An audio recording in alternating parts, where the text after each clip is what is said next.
Mary Wilson stood by the window, watching raindrops stream down the glass. Boston's autumn rain was cold, seeping into her heart. For 7 years, Mary had raised her son Noah alone as a single mother. Her job at the accounting firm was demanding and sometimes exhausting, but whenever she saw Noah smile, she felt it was all worthwhile. "Mom, look! My dinosaur book!" Noah burst into the living room, shouting excitedly. His light brown hair had grown a bit long, and his blue eyes always sparkled with curiosity. "That's wonderful, Noah," Mary smiled gently as she stroked her son's head. "But we need to get ready to visit Grandma today." Noah's expression clouded slightly. "Is Grandma still in the hospital?" "Yes, she is. But you know, Grandma is a very strong person, so I'm sure she'll get better soon," Mary said, as if reassuring herself too.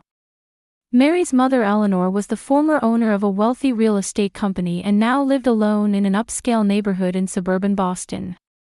3 months ago, she had collapsed from a sudden heart attack and had been in and out of the hospital since then. According to the doctors, a complete recovery might be difficult. "Is James coming too?"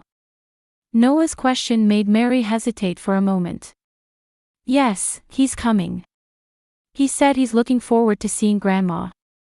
Noah nodded silently, but there was a slight dissatisfaction in his expression. Mary understood her son's feelings. It had been barely a year from meeting James Morrison to deciding to marry him. Sometimes she herself felt uneasy about how quickly this decision had been made. James was successful as an investment advisor, and from the day they first met, she had been captivated by his charming smile and thoughtful gestures. He always seemed to put Mary and Noah first. However, Noah appeared to be keeping some distance from James. "Noah, James cares about you very much," Mary placed her hand on her son's shoulder. "It takes time for him and us to become a family. Do you understand?" Noah remained silent and nodded slightly. Mary's heart ached at her son's response, but she wanted to believe that time would resolve things. The sound of a phone ringing echoed in the quiet room. Mary looked at the screen and smiled. "It's James," she answered the phone. "Yes, we're getting ready. We can meet at the hospital in 30 minutes. After ending the call, Mary glanced at the photo frames in the living room. They displayed photos of her and Noah smiling. The wedding was only 2 weeks away. She had mixed feelings of anticipation and anxiety about her new life ahead. When they arrived at the hospital, James was already waiting at the entrance. Mary's heart lightened a bit when she spotted his tall figure. "Hey, Mary," James kissed her and winked at Noah. "How are you doing, champ? Feeling good today?" Noah only answered with a small yes. When they entered Eleanor's hospital room, she was reading a book in bed. Her posture was full of dignity. Her white hair was perfectly styled, and she exuded elegance even in a hospital gown. "Mom, how are you feeling?" Mary kissed her mother's cheek. "Oh, Mary. The nurses are making a fuss as usual," Eleanor laughed lightly. "James, you came too." "Of course, Eleanor. I'm glad to see you're doing well," James responded politely. "I wanted to talk to you a bit about recent investment conditions." "Investments? I don't have time for such talk," Eleanor said somewhat irritably. "Mary, how are your wedding preparations coming along?" "They're going well. We've decided on the venue, and we sent out the invitations last week." As the conversation continued, Mary noticed something odd about the questions James was asking her mother. He kept trying to bring up topics related to asset management and real estate. She also didn't miss how her mother skillfully avoided these subjects. "By the way, Mary," Eleanor took her daughter's hand. "You should have a talk with my lawyer before getting married. It's for your future." "Mom, that kind of talk." "No, it's important," Eleanor said firmly. "Call Jonathan tomorrow." On the way home, the car was quiet. James was more silent than usual, occasionally checking his smartphone. Mary looked out the window, pondering. Was her mother's concern just overprotection, or was there something she was missing? When they returned to the apartment, James suddenly went to another room to make a phone call. Before heading to his own room, Noah secretly asked his mother, "Mom, are we really going to live with James?" Mary hugged her son. "Yes, we are. We're going to become a new family." That night, Mary closed her eyes, telling herself that everything would be fine. Morning sunlight streamed through the stained glass windows of St. Joseph's Church, dancing colorful particles of light on the floor. It was a crisp autumn morning typical of October in Boston. Mary stood in front of the mirror, gently stroking the lace hem of her wedding dress with her fingertips. The simple yet elegant silk dress beautifully accentuated her slender figure. Her hair fell softly on her shoulders, decorated with a few small white flowers. "Mom, you look amazing." Noah entered the room in his tuxedo. He was holding a small ring pillow. "Thank you, handsome boy." Mary smiled and adjusted her son's bow tie. "Are you nervous?" "Yes, a little," Noah answered honestly. "But I practiced not dropping the rings." Mary hugged her son. His presence calmed her heart. She also felt great relief knowing that Eleanor had received special permission to leave the hospital to attend. There was a knock at the door, and Mary's best friend Sarah peeked in. "Mary, are you ready? Everyone's waiting." "Yes, I'm fine." Mary took a deep breath. "Let's go." Looking down the long aisle of the church, her new life awaited. James was already standing at the altar, smiling. Dressed in a black tuxedo, he looked even more charming than usual. The moment his gaze fell on Mary, her anxiety vanished in an instant. On both sides of the aisle sat a few invited guests. Mary's colleagues, some old friends, and Eleanor in her wheelchair. On James's side were his parents, several friends, and his brother Robert. Unlike James, Robert's expression was rigid and he didn't seem particularly celebratory. Mary had felt something odd about him since the first time they met. Eleanor's nurse sat beside her and gave Mary a small wave. Eleanor's face looked somewhat tired, but her loving gaze toward her daughter remained unchanged. As the wedding march played, Mary began to slowly walk down the aisle. Noah walked slightly ahead of her, carefully holding the ring pillow. Mary's heart was filled with complex emotions, a mixture of happiness and anxiety. The ceremony proceeded solemnly, and vows were exchanged. When she uttered the words, "in sickness and in health," Mary looked at her mother. Eleanor was smiling modestly, but there was a shadow of worry in her eyes. "Do you take Mary Wilson as your wife and promise to share your life with her?" the priest asked, and James answered firmly, "I do." When it was Mary's turn, she also spoke her vows. At that moment, she sensed from the corner of her eye that Robert was muttering something to James. His expression was clearly displeased. After the exchange of rings, the priest declared, "I now pronounce you husband and wife," and it was time for the kiss. James's gentle kiss was met with applause from the guests. The reception was held at a small hotel downtown. The banquet hall, decorated elegantly, was filled with warm light. Mary and James sat at the newlyweds' table, receiving words of congratulation. "Congratulations, Mary." Eleanor approached the table in her wheelchair. "You were a beautiful bride." "Thank you, Mom." Mary squeezed her mother's hand. "I'm so glad you could come." Eleanor nodded slightly and said to James, "Please don't forget to make my daughter happy." "Of course, Eleanor," James answered politely. "By the way, how is your health?" "Well, not bad for my age," Eleanor laughed lightly. "Before I return to the hospital, I would like to have a word with you." "Now?" James looked somewhat confused. "Yes, just for a moment," Eleanor said with determination. While James was talking with her mother, Mary was cutting the cake with Noah. Her gaze happened to fall on Robert, who was looking at his smartphone in the corner of the room. He appeared to be typing something. It was a lovely ceremony, a voice suddenly came from behind. Turning around, she saw James's mother, Martha Morrison. "Thank you, Martha," Mary responded politely. "James has always made good choices," Martha said.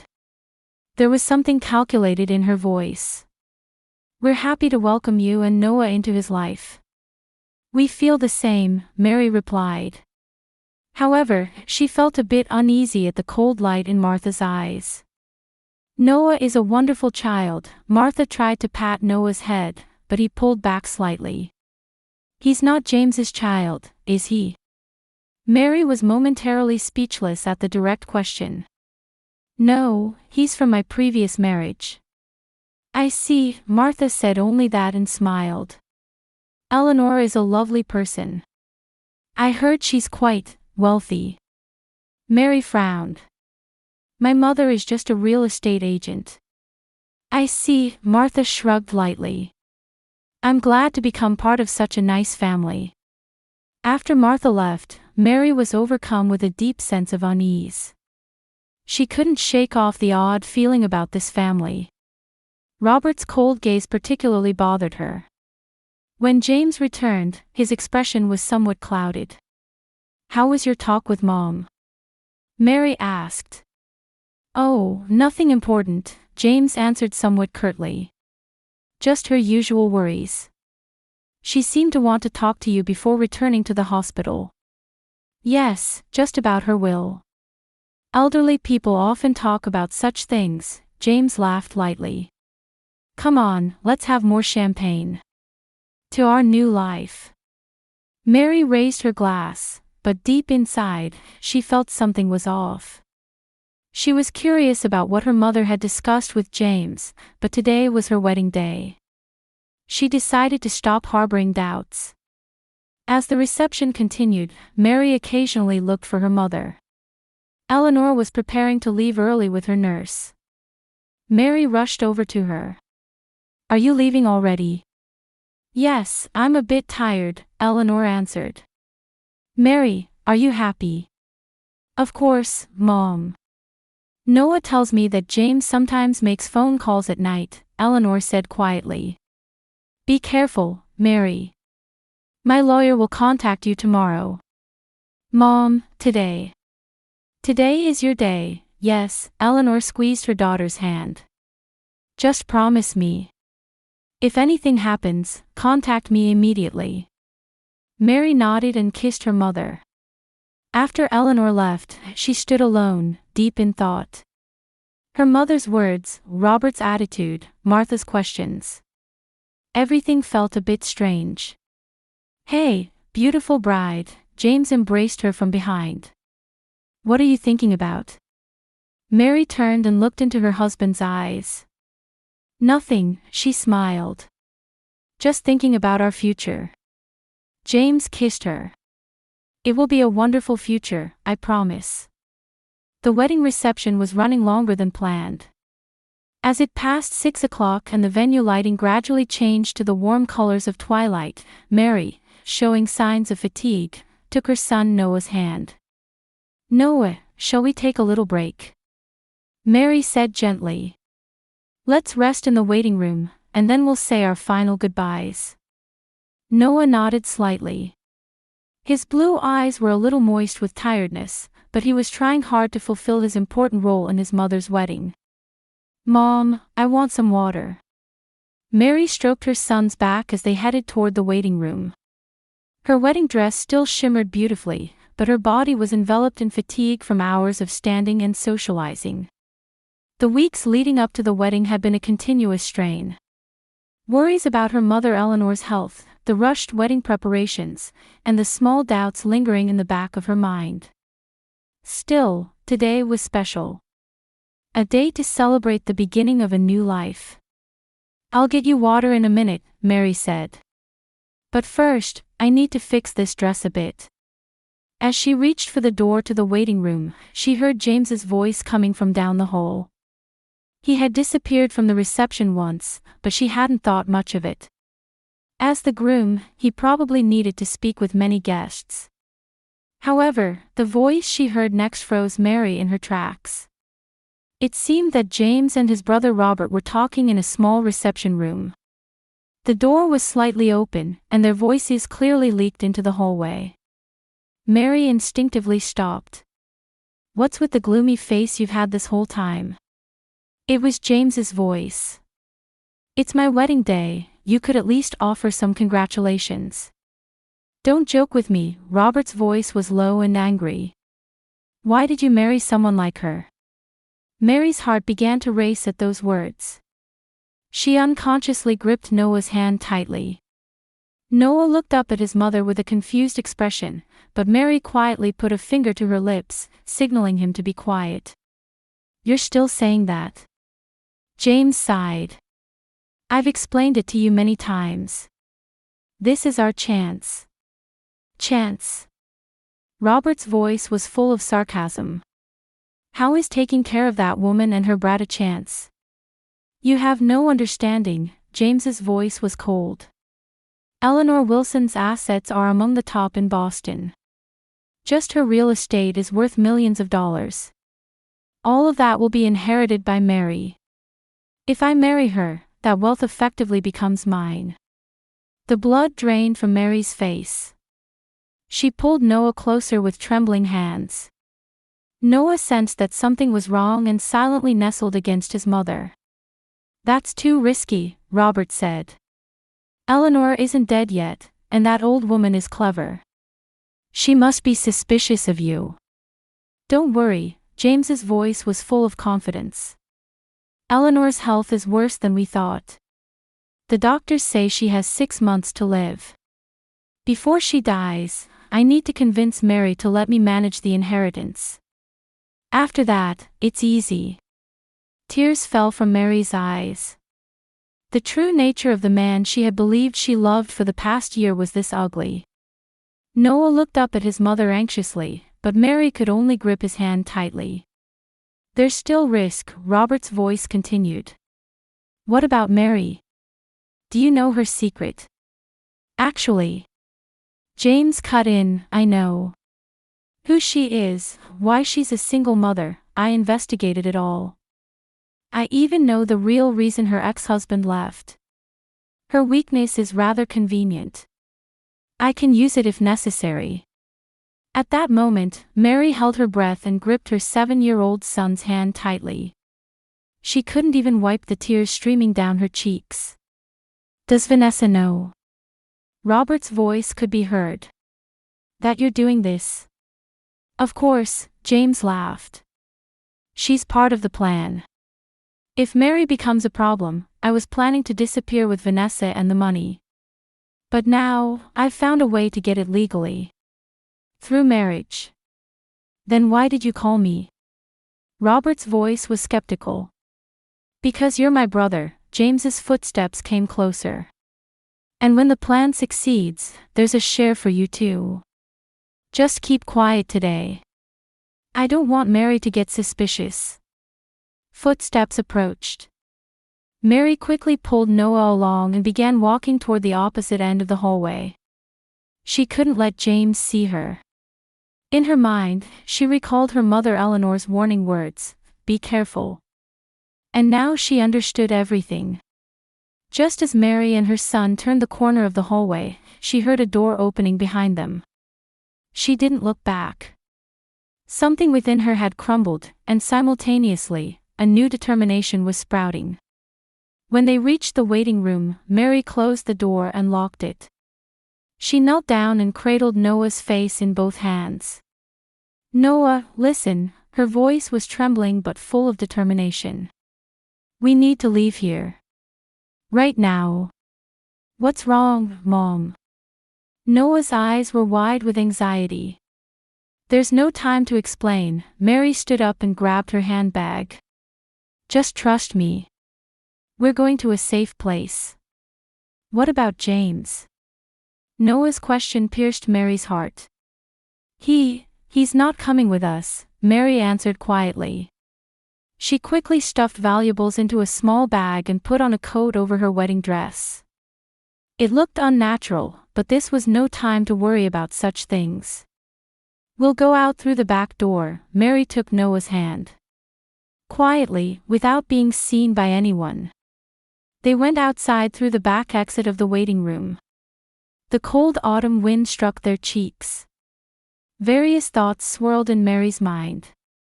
The pain of betrayal, fear, and anger.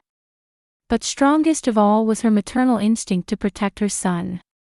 Hailing a taxi, Mary said without hesitation, "Massachusetts General Hospital, please." Noah silently nestled against his mother. He didn't fully understand what was happening, but he sensed his mother's determination. "It's going to be all right, Noah," Mary stroked her son's hair. "We're together. We'll definitely get through this." As the taxi began driving toward the hospital, a new determination was budding in Mary's heart.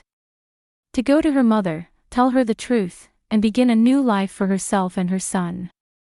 She would never again let a man like James Morrison destroy their lives. She looked out the window, watching the scenery flow by. A bride leaving her wedding. Yet strangely, her heart felt clear. Sometimes the worst moments open the door to new beginnings. Mary squeezed Noah's hand once more. Their real journey was just beginning. On the way back from Massachusetts General Hospital, Mary's heart was filled with determination.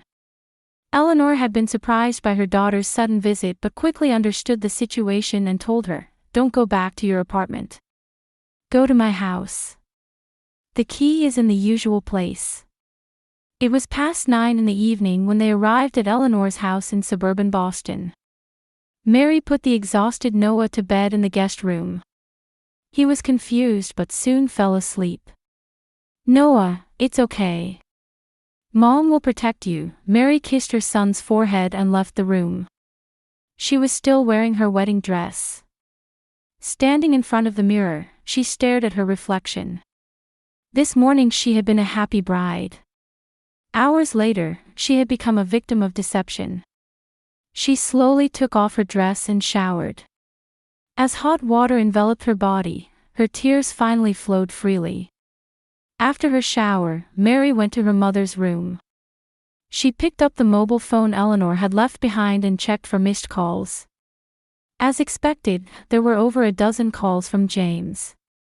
She ignored them all and instead called her mother's lawyer, Jonathan Kane. "Mary? How was the wedding?" Jonathan's voice was mixed with surprise. "Eleanor contacted me, and I'm supposed to meet with you tomorrow." "Jonathan, could we meet today?" "It's an emergency." Mary's voice was calm, but there was strong determination behind it. "Today. It's already late, but..." Jonathan thought for a moment and said, "All right, let's meet at the office in 30 minutes." Mary left the house quietly, careful not to wake Noah. She borrowed her mother's car and headed downtown. In her mind, she was forming a plan of what to do next. Gather evidence. Expose James's true identity.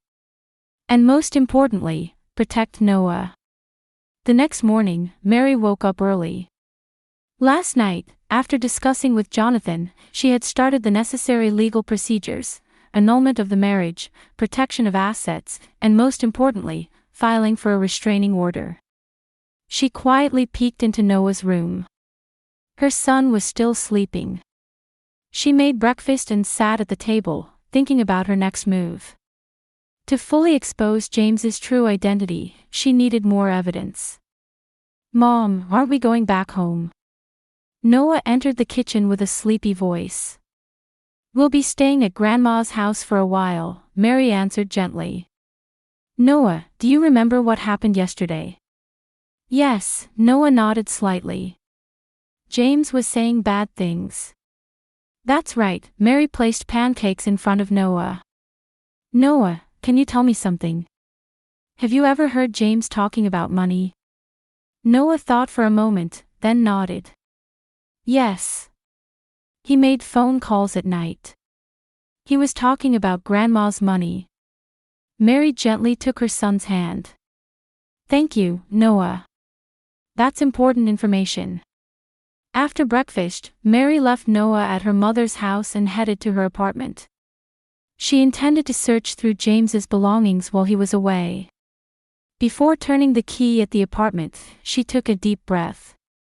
Until the day before the wedding, this had been a happy home for her and her son. The apartment was completely silent. James's belongings had already been moved in, but he himself was not present. Mary began by examining his suitcase. She found nothing particularly suspicious, except for his cell phone charger left behind. On a hunch, Mary began searching for James's laptop. She found a briefcase hidden at the back of the closet. It was locked, but Mary tried the pin she had seen James use before, the last 4 digits of his birthday. With a click, the case opened. Inside were a laptop and several documents. Mary first turned on the laptop. Again, the password was his birthday. "Not very security conscious, are you?" she murmured. When Mary opened his emails, she found shocking content. Numerous intimate emails between James and a woman named Vanessa. Even more shocking were the attached documents, detailed research reports on Eleanor's assets and documents gathering Mary's personal information. "My God!" Mary gasped. There was also information about her past. How she had once been a victim of investment fraud and lost all her assets. How her ex-husband had abandoned her immediately afterward. This was the Mary's secret that James had been referring to. The experience of losing her fortune and being abandoned by her husband had been Mary's greatest setback in life. But for Noah's sake, she had recovered and rebuilt her life from scratch. It was because she had overcome that pain that she was who she was today. James had intended to use that vulnerability against her. Searching further, she found emails indicating that James and Vanessa had executed similar plans in the past. They targeted wealthy women, especially those with vulnerabilities, and used marriage to steal their assets. Mary printed all the emails and copied them to a USB drive as well. Next, she examined the documents in the briefcase. They even contained information about Eleanor's bank accounts and credit cards.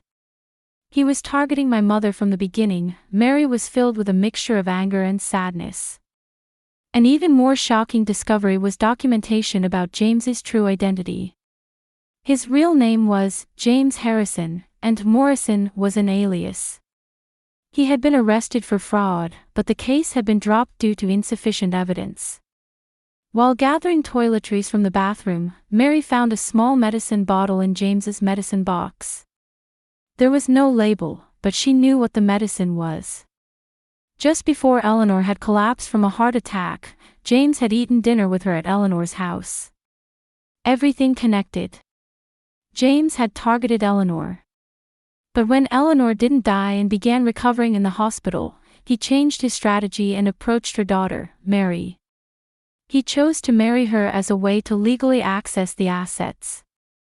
As Mary was gathering evidence, she suddenly heard the sound of a key turning in the door. She hastily stuffed the documents into her bag.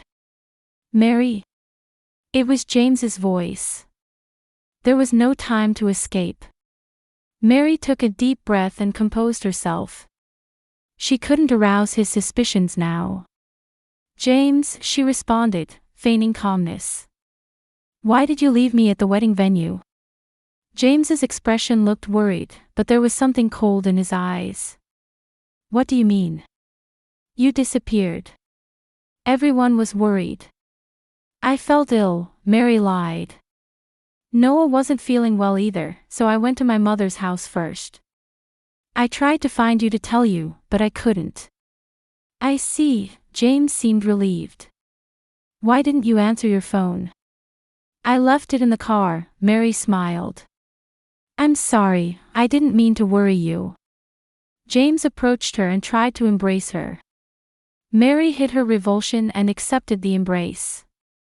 "I'm planning to stay at my mother's house with Noah today," she said. "She's still weak." "I understand," James said. "How is Eleanor doing?" That question, knowing the intent behind it, sent a chill down Mary's spine. She's recovering. The doctors are giving positive projections. I see. James's voice had a hint of disappointment. I'm praying for her recovery. That afternoon, Mary took all the evidence to Jonathan's office. The lawyer carefully reviewed it and advised contacting the police. This is clearly attempted fraud, Jonathan said. And the medicine bottle issue is very serious. He may have tried to harm your mother. Mary nodded. He made my mother sick, and then married me to gain access to her assets. Plus, there's his criminal background. Jonathan pointed to the computer screen. There's a possibility that he and this Vanessa woman have stolen money from at least 2 other women using similar methods. Mary spent a long time at the police station. Her testimony and the evidence she collected were recorded, and an investigation was initiated. The conversation Noah had overheard also became important evidence. That evening, Mary sat in Eleanor's living room, embracing Noah. Mom, what's going to happen to us now? Noah's voice was anxious. It's okay, Noah, Mary answered gently. From now on, we'll start a new life, just the 2 of us. I promise, I'll protect you. Her cell phone rang. It was the police. James and Vanessa had been arrested. Information about other victims had also been found in their apartment. Mary exhaled deeply. She never imagined her life could change so much in one day. In the morning, she had been a happy bride. Now, she was a victim of fraud. Yet, a strange peace spread through her heart. By knowing the truth and taking action, she had been able to protect herself, her son, and her mother. As she stroked Noah's head, she looked out the window. A full moon was shining in the sky, as if symbolizing a new beginning. Mary would need to rebuild her life once again. But this time, she was stronger. And most importantly, her real family, her mother and son, were by her side. She knew that was what mattered most. 1 year later, in autumn, Mary sat on a bench in a lush park in suburban Boston, watching Noah play on the playground equipment. The leaves were beginning to change, and the trees were dyed in vivid reds and yellows. Her mother Eleanor sat beside her, and the 2 were talking quietly. I never would have thought that a year that began with a fraudulent marriage would end like this, Mary laughed softly. Life is so unpredictable. Eleanor placed her hand on her daughter's shoulder. You're strong, Mary. You always have been. The trial of James and Vanessa had ended 3 months ago, with both convicted of fraud and attempted murder. During the trial, it was revealed that they had stolen assets from at least 3 other women using similar methods in the past. James's real name was James Harrison, and he had changed his name several times before. Noah looked so energetic. Eleanor gazed at her grandson climbing on the jungle gym. Yes, the psychological counseling was effective, Mary nodded. He's resilient. Much more than I am. Mary had now begun working at her mother's real estate company. With Eleanor considering retirement, Mary was preparing to take over the company. She had also established a support group for fraud victims, using her own experience to help others. I received a letter from Robert today, Mary said quietly. James's brother. Eleanor looked surprised. Yes. In the end, he didn't participate in his brother's plan. It seems he was trying to warn us. Mary opened the envelope in her hand. He sent an apology and a donation for our future. I plan to use it for the support group. Across the park, Noah was playing and laughing with friends. He seemed much more active than before and had regained his bright smile. You're not alone, Mary, Eleanor said. We are family. In the true sense. I know, Mary smiled. A family bound by truth and trust, not money or pretend affection. The day was beginning to fade, and golden light was streaming into the park. Mary stood up and called to Noah. Noah, it's time to go home. "We're having dinner with Grandma tonight." Noah ran over and jumped into his mother's arms. His smile showed innocence and pure joy. "Mom, can we not go past that church?" Noah asked. It was a place that had made him look anxious whenever they passed by before. "Of course," Mary stroked her son's hair. "There's nothing to fear anymore." The three of them held hands as they left the park. The twilight sky mixed purple and orange, suggesting the promise of a new day. Mary took a deep breath. Her heart was no longer bound by the pain of the past. "Our family is small, isn't it?" Noah suddenly said. "But I like it." "It's not about size, Noah," Mary answered gently. "It's about the depth of love." Eleanor squeezed her grandson's hand. "And our love is deeper than the sea." As they walked away, their figures cast 3 long shadows in the sunset. Mary now felt that her life was back on the right track. She would never be deceived again. Because she knew her worth and understood the true meaning of family. It was a bond based on unconditional love and trust, not money or social status. An unshakable bond built between her mother Eleanor and her son Noah.